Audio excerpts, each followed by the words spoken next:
Sam Adin will speak about the calibration properties of conformal predictive systems. Thanks a lot. Yeah, hi everyone.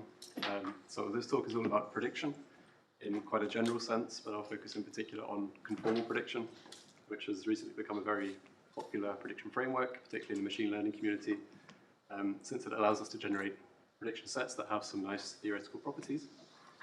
And the goal of this work was really to try to understand where these theoretical properties come from and then to see to what extent we can generalize them. And I don't think Gail is here today, or here this afternoon, but earlier he said that he was quite skeptical of the practical benefits of conformal prediction. So I guess in some sense it's also my duty to try to persuade you why conformal predictive systems are in some sense practically useful as well. But I'll assume throughout that we are trying to predict some outcome variable y that takes values in some set omega. Later on I'll restrict attention to real valued outcomes, but I'll leave this fairly general for now. And traditionally, a forecast for y would have been a single point in omega. So if we want to predict the temperature in Cambridge, then we could say the temperature tomorrow in Cambridge will be, say, 25 degrees.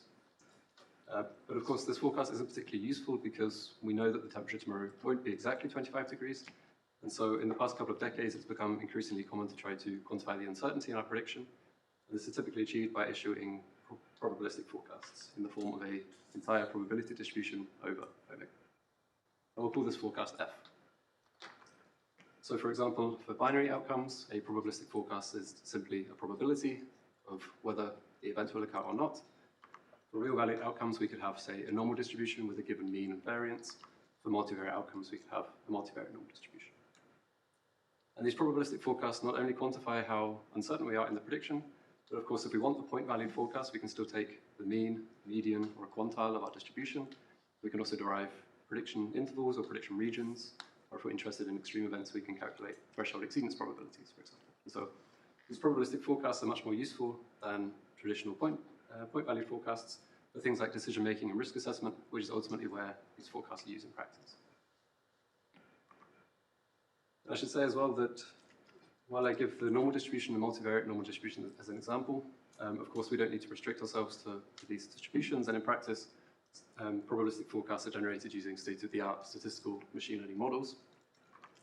But regardless of what model we use, we of course want that our forecasts somehow align statistically with what we actually observe.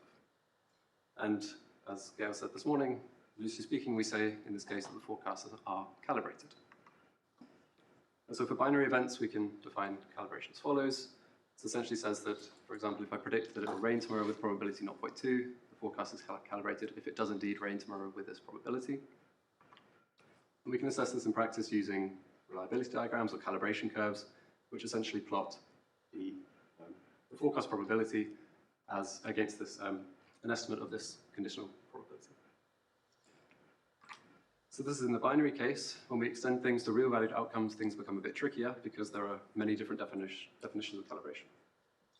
And I don't want to go into too much detail here in the interest of time. Instead, I'll refer to calibration as a kind of general concept that we want our forecast to satisfy. But it's important to know that calibration is something that we want our forecast to satisfy. And it's also important to know that there are several different definitions. And some definitions are stronger than others.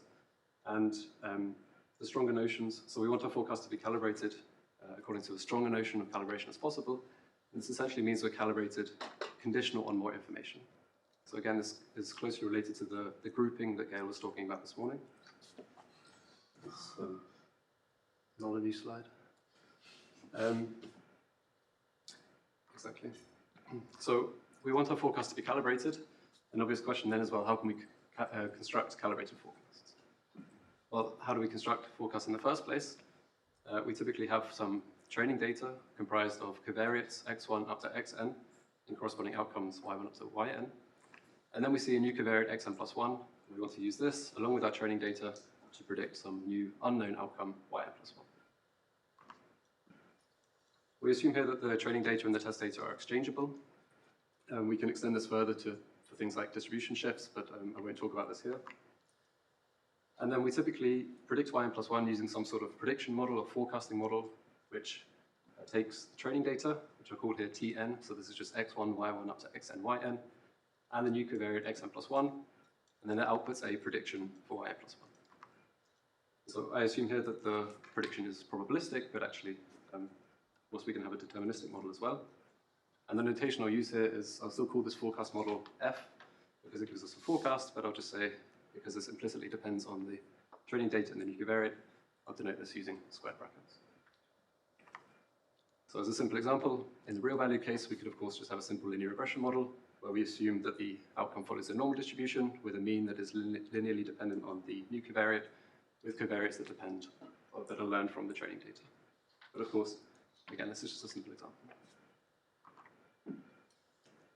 So this is how we generate forecasts, but there's no guarantee that the forecasts we generate are calibrated in any sense. And when talking about the calibration of a forecast model, it's important to distinguish between two different types of calibration. We say the forecasting model is in-sample calibrated if we take some training data Tn, we then plug in a covariate xi, which is in our training data, and this gives us a calibrated prediction for yi, which is also in our training data. You could argue this isn't particularly useful because, of course, most forecasting situations are out of sample.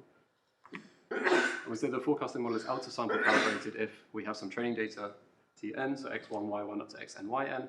We then see a new covariate xn plus 1 that wasn't observed in the training data, and this gives us a calibrated prediction for yn plus 1 when we put these into our forecasting model. And now, of course, an out-of-sample calibrated prediction is what we want. This is the goal. However, having any theoretical guarantees regarding the forecasting models that give us out-of-sample calibrated predictions, this is very difficult. So conformal predictions have become very popular recently in the machine learning literature because it kind of goes one step in this direction. It doesn't give us an out-of-sample calibrated forecast, but it gives us a prediction set that is actually guaranteed to contain an out-of-sample calibrated prediction. How does this work? Well, consider first the binary case, where we have an outcome that either occurs or doesn't occur. The general idea behind conformal prediction is that we take our training data, x1, y1 up to xn, yn, and we then augment it using a new covariate observation pair, xn plus 1, with some value y. And this here is a function of y. And essentially what we do is we assume that we know what this new outcome is. So we could assume, for example, that yn plus 1 is equal to 0. And we can then augment our training data set using this assumed value for yn plus 1, train our forecast model on this augmented training data set, plug in our new covariate, and this gives us a prediction for yn plus 1. We can then do exactly the same thing, now assuming a different value for this new outcome. We can assume yn plus 1 is equal to 1, and augment our training data set in the same way, refit the model to this augmented training data set, plug in the covariate xn plus 1, this gives us a second prediction for yn plus 1. And it's actually fairly straightforward to show that if a forecast model is in-sample calibrated, then one of these two predictions will be calibrated out of sample for yn plus 1. We don't know which one, but we do know, of course, that if these two probabilities are very close to each other, then we can be fairly confident that if we issue something close to these two predictions, then we are at least fairly close to issuing a calibrated out of sample forecast for yn plus 1. And I should stress that this isn't the typical algorithm for conformal prediction. Conformal prediction actually corresponds to a particular choice of the forecast model F. And in some sense, what we're showing is that we can generalize conformal prediction to any forecast model that is in-sample calibrated. This is really the key property that we have, or that we need. So that was in the binary case, but we can do the same thing for real-valued outcomes. In this case, forecasts typically take the form of a CDF. But we can go through the same process. We can take our training data, we can then augment it using a new covariate outcome pair, where we assume we know the new outcome. We can then use this as our training data, plug in the new covariate, and this gives us a predictive distribution for yn plus 1. And we can then repeat this for all possible values of yn plus 1. And what we get is a set of predictive distributions, and we define predictive system, so this is really just a predictive set, by the pointwise minimum and maximum of these different predictive distributions that we have. It's easier to interpret this graphically, and I'll show this on the next slide, but we have the same nice theoretical guarantees, that if our forecasting model is in-sample calibrated, regardless of what definition of calibration we have, then this prediction set that we have is guaranteed to contain an out-of-sample calibrated prediction for yn plus 1. So as I said, it's easier to interpret these bands graphically. So suppose we have some forecasting model, we have our training data, we have a new covariate xn+1. We now assume that that yn+1 is equal to a specific value. So in this case, -3. We fit our model to this augmented training data, and this is the predictive distribution that we get. We can now do exactly the same thing, assuming that yn+1 is a different value. We get a very similar predictive distribution. But if we do this again and again and again for different hypothesized value of yn+1, then we get very slightly different predictive distributions. And actually, if we do this for all possible y, we get something that looks like this. And then these bands that I'm talking about to define this prediction set, these are just with the lower and upper bands, so the minimum and the maximum of these CDFs. So this is the prediction set that we get by following this framework. And as I said, this predictive system, it's really just terminology, it's a prediction set that contains predictive distributions. And we say that a predictive distribution is contained within this predictive set, or system, or prediction set, if it just lies between the lower and upper bands. So this is one example of a predictive distribution that lies within this prediction set. This is another example, this is another example. And what we're saying is that if our forecast model is in-sample calibrated, then somewhere between this lower and upper band, there is an out-of-sample calibrated prediction, this new observation yn+1. Now, of course, this is only useful in practice if these bands are close together.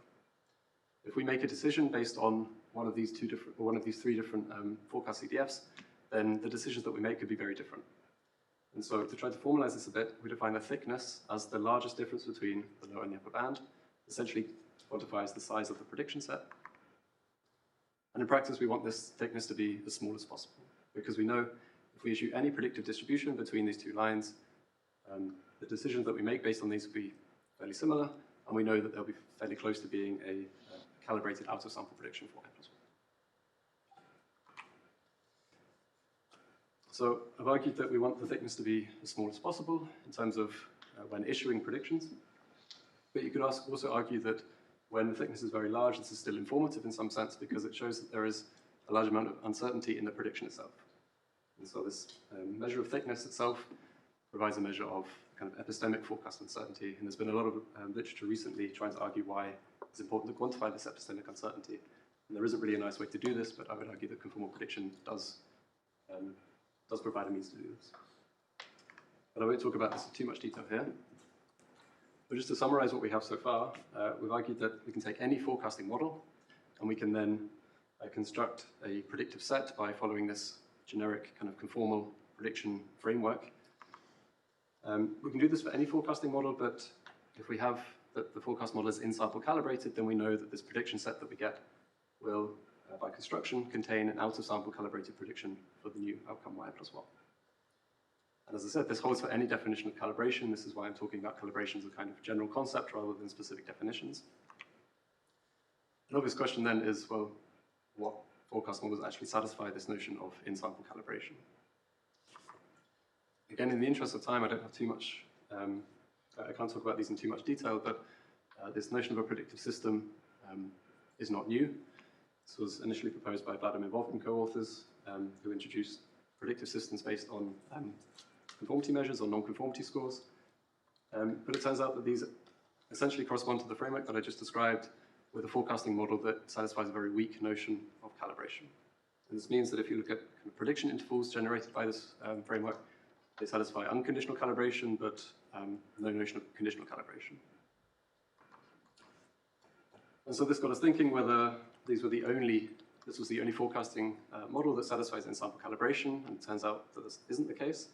So any binning model where we take our new covariate, or we partition the covariate space and then take our new covariate and then see which bin it corresponds to in covariate space, and then issue a prediction based on this. Any such model, such as decision trees or k-means clustering-based forecasting, this actually satisfies a notion of calibration called auto-calibration, which is very strong generally. And another approach is isotonic distributional regression, or IDR, which satisfies a notion of isotonic calibration. And again, I don't want to go into the different definitions of calibration in too much detail, but this notion of isotonic calibration is much stronger generally than this unconditional notion of calibration, but generally slightly weaker than auto-calibration. But what it shows us is that we have other forecast models, apart from the standard kind of baseline conformal prediction framework, that are in-sample calibrated, and sometimes they satisfy stronger notions of calibration, and hence we can conformalize them in a sense to get predictive systems or prediction sets that are guaranteed to contain a out-of-sample calibrated, calibration here being a strong notion, forecast for y+1. So just to illustrate what these predictive sets look like in practice, well, not in practice, this is a simulation study, but suppose that we generate covariates at random from a standard normal distribution, and then we generate outcomes that are normally distributed, centered at the covariate value with standard deviation 1. And then we can construct these predictive systems, so these lower and upper bands, when we have different values of xn+1, this new covariate. So what we see in the middle is when xn+1 is equal to 0. So the covariates are standard normal, so xn+1 is often near to 0. This is in the center of the covariate distribution. And in this case, the two red lines, which correspond to the lower and upper band, these are basically on top of each other. And so the blue line here is just an interpolation of the lower and upper band. It's not so important here. But what this means is that when the covariate is close to, so that when the new covariate has been seen many times before, the upper and the lower band defining the prediction set are very close together, and so we can be fairly confident about what prediction we should make out of sample, which will be calibrated for y+1. This changes a bit when we look at more extreme covariates, so when xn+1 is equal to -3 or 3, we see that the thickness, the difference between these two bands is much larger, and this essentially reflects the fact that we haven't seen these covariates very much in the training data, and so there's just generally much more uncertainty about what we should predict as our forecast. And this is why we argue that this thickness, or the difference between these two bands, provides us with a measure of epistemic forecast uncertainty. So we can present some results for a simulation study. Suppose now that we have some data generated like this, so x is on the x-axis, and then the outcome is on the y-axis. We see clearly that the uncertainty in the outcome depends on the covariate. So we can generate some training data using this process and an independent test data set, and then we can compare these three different methods. So the least squared predictive machine, this is just an example of the baseline conformal predictive systems that satisfy this weak notion of calibration. Then we have this conformal version of isotonic distributional regression and this conformalized binning approach. Here the binning is determined using k-means clustering. It's not so important for the results. And we can assess these the predictions generated from these different prediction sets with respect to unconditional calibration and also conditional calibration. And so these plots are very similar to reliability diagrams, just assessing the unconditional calibration of the three different predictive systems, or forecasts generated from the three different predictive systems. So on the left-hand side, we have the baseline approach. In the middle, we have conformal IDR, and on the right, we have conformal binning. Forecasts are unconditionally calibrated if the black line lies along the diagonal. We see that this is the case for all methods. And this makes sense because for all methods, we have that the prediction set is guaranteed to contain an out-of-sample calibrated forecast for y+1, but this notion of calibration is unconditional for all methods, but that's fine when we're assessing the unconditional calibration. I've also included the continuous rank probability score, CRPS. So this is a proper scoring rule. I've heard there's a talk tomorrow on proper scoring rules if people are interested. And so a lower score is better. And we see that the score for the LSPM, or this baseline method, is generally higher than that for conformal IDR and conformal binning. And the reason for this is that these methods satisfy a stronger notion of calibration. And we can assess this empirically by looking at conditional calibration plots. So these are essentially just reliability diagrams where we're conditioning on the covariate. So each color corresponds to conditioning on, it's actually some forecast information, but we're conditioning on something. And so the forecasts are conditionally calibrated if each of the colored lines lies along the diagonal. We see that this is roughly the case for conformal IDR and conformal binning, but generally not the case for this baseline conformal predictive system, because while it's unconditionally calibrated, it's not conditionally calibrated. And going back to the data, the reason why this is that if we look at the prediction intervals derived from this approach, they essentially don't depend on x. And so we have kind of prediction intervals of the same length for all x.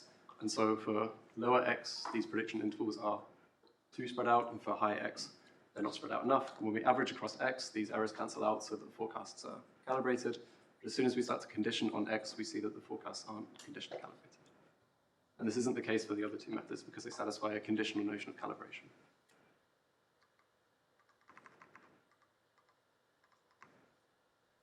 So we have a bit of time to show a real application of this. So we consider forecasts for the length of stay of patients in intensive care units.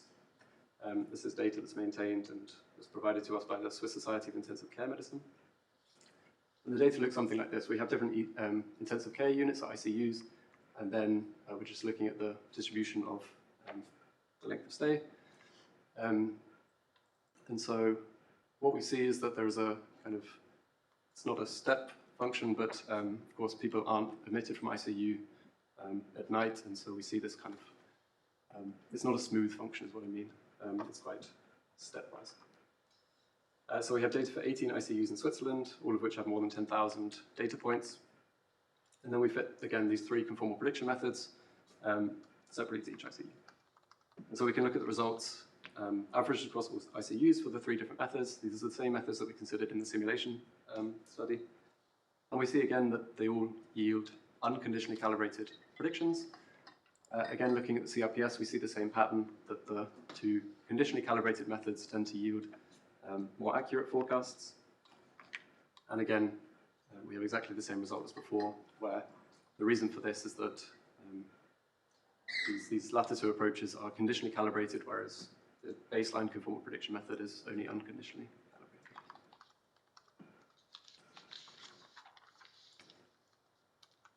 calibrated. So I mentioned that the length of stay is somewhat stepwise. If we look at some example forecasts generated from these different approaches, we see as well that the kind of baseline conformal prediction method, this least squared prediction machine, doesn't really capture this behavior. This is also one reason why it's not initially calibrated, whereas the two other approaches do. So just to conclude, what I've argued is that forecasts should be probabilistic, and probabilistic forecasts are only useful in practice if they are in some sense calibrated. This is also what Gail argued this morning. And so what we want is forecasts that are out of sample calibrated, but this is generally a very difficult thing to satisfy, and so conformal prediction kind of goes one step in this direction by giving us prediction sets that are guaranteed to contain an out of sample calibrated prediction. However, the existing literature for conformal prediction, especially for real valued outcomes, gives us prediction sets that satisfy a very weak notion of calibration. So essentially what we've done in this work is show, or try to understand why it is that they are calibrated, and show that actually we can generalize the existing conformal prediction framework to any forecast model that is in-sample calibrated, and we can then use this to conformalize other methods. And in doing so, we introduce two other approaches, conformal isotonic distributional regression and conformal binning methods, that satisfy stronger notions of calibration and therefore give us better, more informative out-of-sample forecasts for our new output. And this is particularly informative in practice when the uncertainty in the outcome depends on the covariate, which is typically the case. As I said, this is because this is when this notion of conditional calibration is really useful, because these baseline methods don't depend on X at all, don't depend on the covariate information, and so the predictions are calibrated on average but not overall. And by satisfying a stronger definition of calibration, we can kind of circumvent this. Thanks a lot.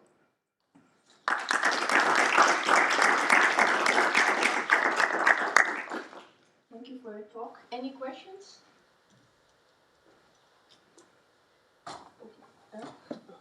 It might be a silly question, apologies if so, but I'm not quite sure how you've managed to create those calibration curves conditional on X. I don't know how you've managed to, if you're in charge of the data generation process, I can see how you generate them, but for the specific data set you looked at. Yeah. So I was a bit lazy in my explanation. We don't actually condition on X. What this is the conditional probability, so the conditional distribution of Y given the forecast probability. And so if we think about a predictive distribution just being a sequence of threshold exceedance probabilities over all thresholds, essentially we want that at every threshold our reliability diagram is the same. And so we essentially just look at 5 different thresholds in this case and check that it's the same. This is a stronger definition of calibration than the standard definition of calibration. So I lied a bit in that sense. It's not directly on the covariate information in as much sense that it depends on the forecast, which itself depends on the covariate information, but we're not conditioning directly on the covariate information. But this is a definition of calibration that's been proposed in the literature, so it's not, we haven't made it up for arbitrarily. It's a good question. That makes sense. Thank you. Other questions? So I have a couple of questions. So what would happen if you have a covariate shift scenario? Can you apply your method directly, or what should be done? Yeah. Yes, it's not directly. So there are some results in conformal prediction that have looked at accounting for distribution shifts, and they essentially carry over directly to everything we've done. So they were introduced specifically for the general conformal prediction algorithm, but actually they hold for everything that we do here. That assuming we know the distribution of the structure of the distribution shift, then we can easily